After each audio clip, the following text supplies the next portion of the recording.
안녕하십니까. 신의균의 군사TV 디펜스 브리핑입니다. 자, 오늘도 역시 전세계 각종 군사 안보, 국방, 무기 관련한 소식 간추려서 브리핑 하겠는데요. 오늘 아주 중국이 정말 엄청난 그런 실수, 사고 이런 걸 겪었는데 재밌는 이야기가 있습니다. 첫 번째 소식입니다. 중국이 대만과 남중국해 일대에서 전시 미국의 군사적 개입을 차단하기 위해 10만 개 이상의 기뢰를 부설할 가능성이 있다는 분석이 제기됐습니다. 중국이 대만과 남중국해 일대의 미국의 함정, 군함의 작전을 차단하기 위해서 대량의 기뢰를 부설할 가능성이 있다고 미 싱크탱크 허드슨 연구소가 최신 연구 보고서를 통해 밝혔습니다. 허드슨 연구소 미 해양력 센터의 세스크롭시 국장은 중국은 세계적인 규모의 기뢰 운용국이며 이들은 전통적인 접촉식 기뢰는 물론 표적을 지정하고 선택해서 공격할 수 있는 로켓식 기뢰에 이르기까지 다양한 기뢰를 운영하고 있다고 밝혔습니다. 그는 중국은 대만에 대한 군사 개입 또는 남중국해 문제 발생 시에 대량의 기뢰를 사용할 것이다 라면서 미 해군이 이 해역에 접근해 효과적인 소해 작전을 수행할 수 있는지 여부는 매우 중요한 문제라고 지적했습니다. 현재 중국은 능동 추적 기뢰인 EM-52와 자항식 기뢰인 EM-56을 대량으로 보유하고 있는데요.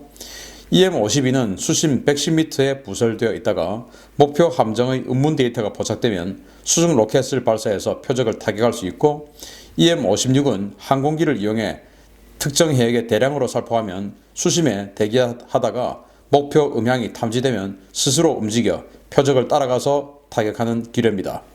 최근 중국은 수상함은 물론 항공기에도 이러한 기뢰 부설 시스템을 대량으로 설치하고 있는데요. 여러 나라의 선박이 오가는 해상교통로에 이러한 대규모 기뢰를 부설 준비하는 중국, 정말 이 국제사회의 골칫거리가 아닐 수 없습니다.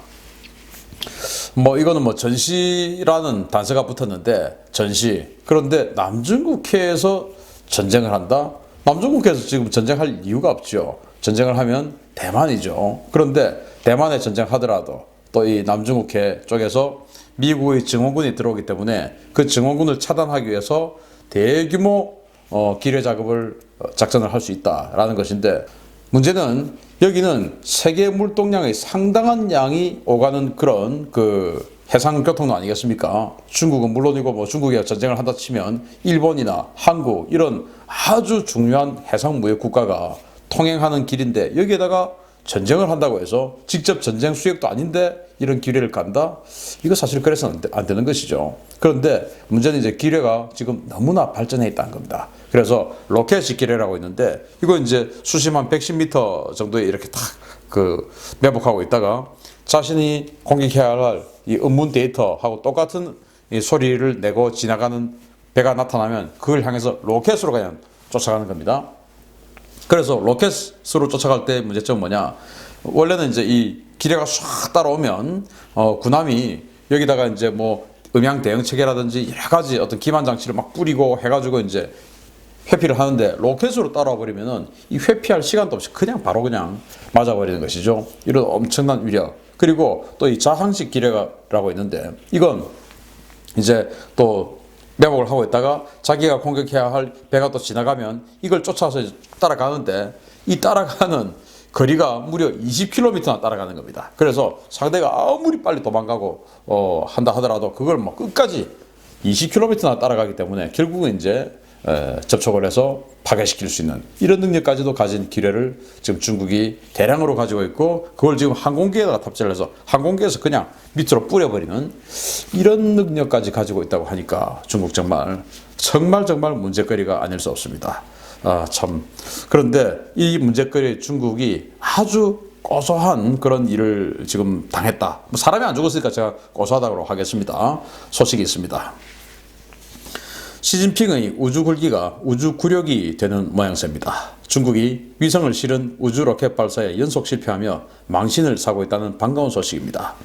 사천성 남서부 시창 위성 발사센터에서 현지 시각 9일 오후 7시 46분 발사된 중국의 장점 3B 로켓이 공중에서 폭발을 해서 탑재된 인도네시아 위성이 파괴됐다고 제인스가 현지 시각 14일 보도했습니다.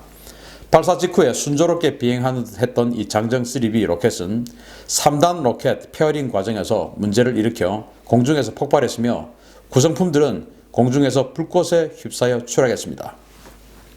이 로켓에는 인도네시아 통신사가 의뢰한 팔라파 N1 통신위성이 탑재되어 있었는데요.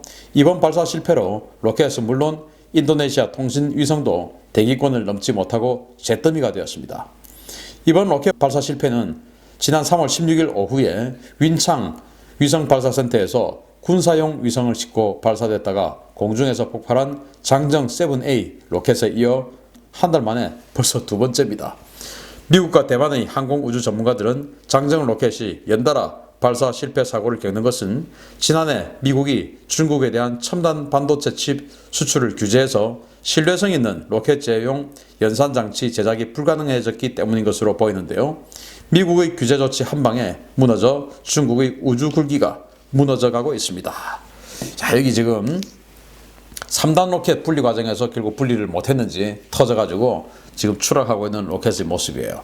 여기 이제 인도네시아 통신사가 의뢰해서 발사를 했던 건데 인도네시아 통신사의 통신위성이 여기 이제 탑재가 돼 있었고, 그런데 뭐 물어줘야 되겠죠. 인도네시아의 통신위성 중국이 물어줘야 되겠죠. 이제 중국도 이 신뢰성 있는 로켓을 가지고 있고 일본도 로켓을 가지고 있고 뭐 미국, 러시아 이런 나라들이 타국의 위성들을 대리 발사를 해주지 않습니까? 그래서 이제 우리나라 같은 경우도 그 발사하는 비용이 상대적으로 싼 러시아 로켓에다가 우리 이제 의뢰를 많이 해서 우리도 쏘아 올리는데, 이 인도네시아는 중국에 의뢰를 해서 위성을 쏘아 올리다가 이렇게 이제 터져버렸어요. 그런데 뭐 물어주겠죠, 중국이. 그런데 인도네시아 그 통신회사, 어떤 회사인지는 저는 모르겠으나 그 회사의 앞으로의 어떤 그 스케줄, 경영 스케줄에 굉장히 타격을 받겠죠. 그런데 이것뿐만이 아니고 지난 3월에도 군사위성, 이게 이제 아주 잘된 건데 군사위성을 쏘아 올리다가 또 터져버렸습니다. 추락했어요. 그리고 또 지난 1월에도 역시 또 로켓을 쏘아 올리다가 그때도 위성 탑재 로켓을 쏘아 올리다가 또 실패했어요. 그래서 올 들어서만 무려 3번이나, 불과 지금 뭐 넉 달 지났는데 3번이나 이 로켓이 추락하는 이런 사고를 겪었는데, 이게 이제 미국과 일본의 분석에 따르면 미국이 중국을 제재를 하면서 여기에 이제 들어가는 여러 가지 이제 그 프로세서라든지 칩이라든지 이런 것들을 제재를 하는 것이죠. 그래서 미국제 뭐 인텔이나 뭐 이런 거 굉장히 신뢰성 있는 것들 있지 않겠습니까? 이걸 주지 않으니까 중국이 자체적으로 개발을 해서 국산품을 썼겠죠. 그러다 보니 신뢰성 있는 칩이 안 들어가니까 이게 이제 계산이 제대로 안 돼서 터진 거 아니냐. 그러고 분석을 하는데 앞으로도 계속 사람은 죽지 않는 상태에서 이렇게 지속적으로 우주 굴기가 실패를 하는 모습을 계속 좀 봤으면 좋겠다. 왜냐? 중국이 위성 자꾸 쏘아 올려서 그게 이제 북두라고 하는 그 통신 시스템으로 되고, 그게 이제 중국판 그 위성 GPS 시스템 아니겠습니까? 그게 바로 이제 그렇게 되면 북한의 군사적 능력도 향상되고 하는 것이니까 지금 계속 이 중국의 우주 굴기 실패를 거듭할수록 우리의 적인 북한도 능력을 갖추어 나가는데 더딜 것이다. 그리고 중국도 우리의 잠재적 적국이죠. 잘 되고 있습니다. 세 번째 소식입니다. 야, 정말 이 폴란드 전투기 조종사 기가 막힌 조종수를 보여준 사건인데요. 한번 보시겠습니다. 최근 발트해 연안에서 인접국 영공 경계선을 아슬아슬하게 넘나들며 공중 도발을 일삼고 있는 러시아가 폴란드 영공 경계선에서 영화 같은 추격전을 벌였다는 소식입니다. 최근 러시아 공군 소속의 전투기 조종사가 운영하는 한 유튜브 채널에 놀라운 영상 하나가 공개돼 화제를 모으고 있습니다.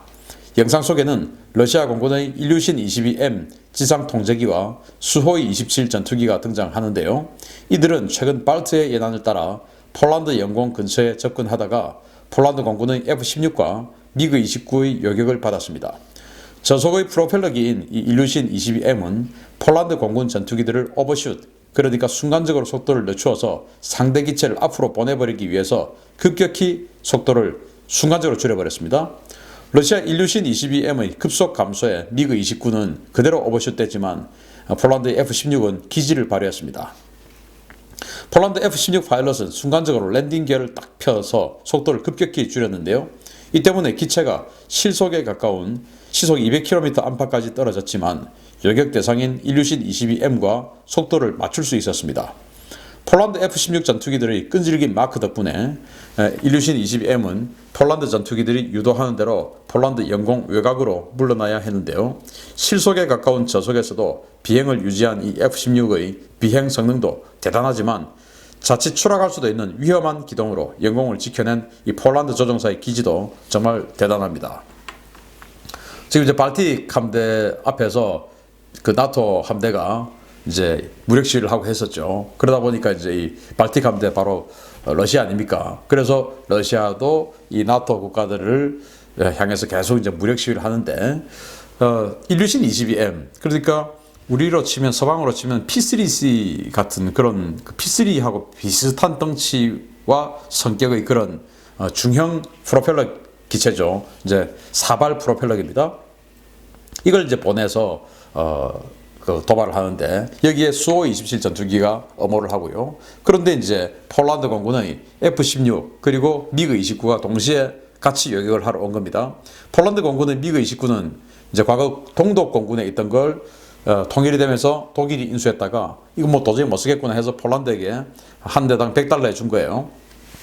그렇게 같이 왔는데 그 일류신 22가 상대를 그냥 옆으로 확 보내버리기 위해서 보내버리면은 이제 이게 좀 조종사들 입장에서는 좀 굴욕적인 상황이죠. 요격하러 갔는데 이렇게 자꾸 붙어서 밀어야 되는데 그냥 쑥 지나가 버리면 어떻게 됩니까? 다시 돌아올 때 한참을 이제 돌아와야 되죠. 이제 이런 굴욕적인 장면을 만들기 위해서 이 옆에 있던 수호-27에서 계속 동영상을 찍으면서 수호-27은 그래도 이제 속도를 더 이상 늦출 수 없으니까 조금 지나가면서 이제 찍었는데 일류신 22M이 갑자기 속도를 확 늦춰버린 거예요. 그러니까 미그-29는 어쩔 수 없이 지나가 버렸고 제트기니까 지나갈 수밖에 없죠. 그런데 이 F-16 여기 보이는 폴란드 공군이 가지고 있는 현재 최고의 신형 전투기예요. F-16 블락 52 플러스 그러니까 우리 한국 공군이 가지고 있는 게 블락 50인데 여기 플러스예요. 보시다시피 컨포멀 탱크까지 장착되어 있는 F-16 중에서 가장 무거운 버전이에요. 이제 그러니까 당연히 속도가 더 빨라야 무거우니까 속도가 더 빨라야 실속하지 않고 하늘에 계속 떠 있을 수 있지 않겠습니까? 그러면 이제 뒤에 이제 플립, 이 에어 브레이크가 있는데 그걸 확 잡아도 이 일류신 22가 브레이크 잡는 속도보다 더 빠를 수밖에 없으니까 이 조종사가 기가 막히게도 랜딩 기어, 바퀴를 내려버린 겁니다. 그래서 이제 속도를 맞춰서 뒤뚱뒤뚱 하면서 이제 속도를 낮춰가지고 결국 이 오버슛 하지 않고 계속 이 일류신 22를 밀어붙여서 결국 이제 영공 밖으로 몰아냈다라고 하는데 야, 정말 대단한 조종 실력이 아닌가 싶습니다. 그래서 이런 그 능동적인 일을 할 수 있는 이런 그 군대 분위기도 사실은 중요하고 만약에 우리나라에서 이렇게 했다, 좀 조종사 복귀하면 굉장히 혼날 것 같아요. 왜냐? 사고 날 뻔하니까. 그런데 아무튼 이 폴란드 조종사 그리고 이 F-16의 성능 모두가 정말 놀라운 그런 성능과 조종술이었다라고 생각이 되는 그런 모습입니다. 마치겠습니다. 감사합니다.